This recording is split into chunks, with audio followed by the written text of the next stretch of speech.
Ma Bible au quotidien, le verset du jour. Jérémie chapitre 29, le verset 11, je cite.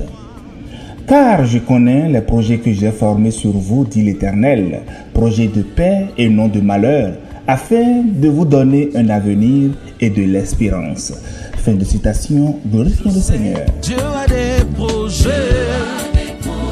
Alléluia, bien-aimés auditeurs dans le Seigneur Jésus-Christ. Jérémie s'adressait ici au peuple d'Israël déporté à Babylone.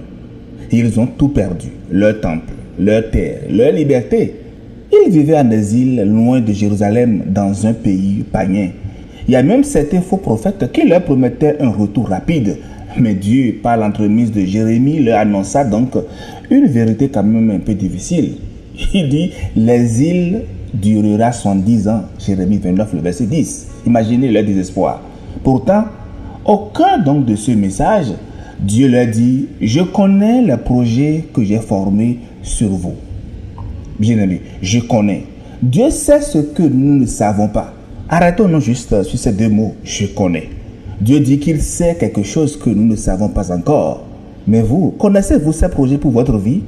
Savez-vous ce que Dieu a prévu véritablement pour vous dans les jours à venir, les semaines, les mois ou les années à venir?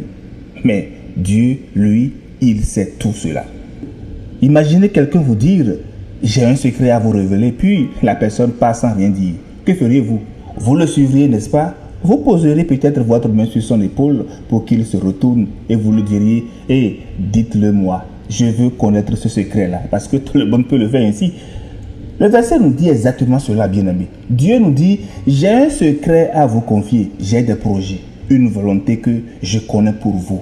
C'est donc une invitation, une main tendue que l'Éternel nous fait pour que nous puissions développer avec lui une relation sincère. Dieu connaît chaque détail de notre vie, chaque larme versée, chaque nuit d'angoisse que vous avez passée. Sa connaissance est bien celle d'un père qui aime, qui accompagne ses enfants, même dans la vallée de l'ombre. Le verset dit, j'ai des projets de paix, pas de malheur. Le mot projet, vous le savez, le projet, ça désigne des pensées réfléchies, des choses qui sont bien mûries avec intention. Et là, Dieu ne fait pas du hasard. Dieu ne réagit pas comme ça de manière hasardeuse. Il anticipe, il prévoit, il organise notre destinée selon ce qu'il a prévu pour tout chacun de nous. Un projet de paix qui englobe aussi la plénitude, la prospérité, la restauration complète et l'harmonie plus avec lui. Dieu conclut le verset par « afin de vous donner un avenir et de l'espérance ». Le mot « avenir » ici signifie l'issue de quelque chose, ce qui vient après. Dieu promet donc qu'il y a une sortie, une conclusion positive à l'épreuve que vous vivez actuellement. L'exil n'est pas éternel. La souffrance a une limite, je vous dis. Et le tunnel a une lumière au bout. Il nous arrive de désirer connaître le projet que Dieu a pour tout chacun de nous, pour nos vies. Son plan, la volonté, sa direction, ses promesses.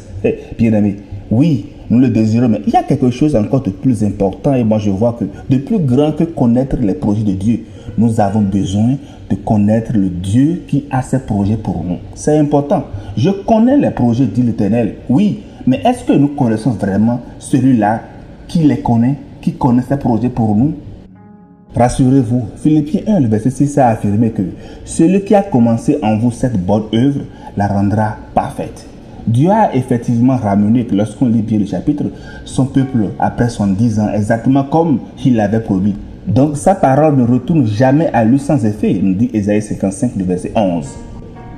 Alors mes bien-aimés dans le Seigneur, c'est un verset que nous entendons tout le temps et nous méditons dessus. Je ne sais pas vraiment ce que vous vivez actuellement, mais ce verset est encore d'actualité pour nous aujourd'hui. Peut-être vous traversez votre propre exil, une maladie qui dure, un chômage, une relation brisée, un rêve qui tarde. Le texte nous enseigne aujourd'hui que Dieu n'a pas perdu le contrôle de notre vie. Ses projets pour nous demeurent, quelles que soient nos circonstances actuelles, notre situation présente, je vous dis, n'est pas notre destination finale. Mais pour découvrir ce que Dieu prépare pour nous, il nous faut cheminer avec lui. Comme Abraham, comme Jérémie, comme Jésus lui-même l'avait fait. C'est dans la proximité, dans la prière, dans le silence que nous partageons que Dieu révèle peu à peu son cœur avec nous. En définitive, chers amis dans le Seigneur, je vous dis que notre verset n'est pas cité hors contexte pour justifier nos désirs personnels, mais c'est une promesse que Dieu nous a faite et qui est vraiment ancrée en nous. Il connaît, il projette, il accomplit. Notre exil actuel n'est pas notre sentence définitive.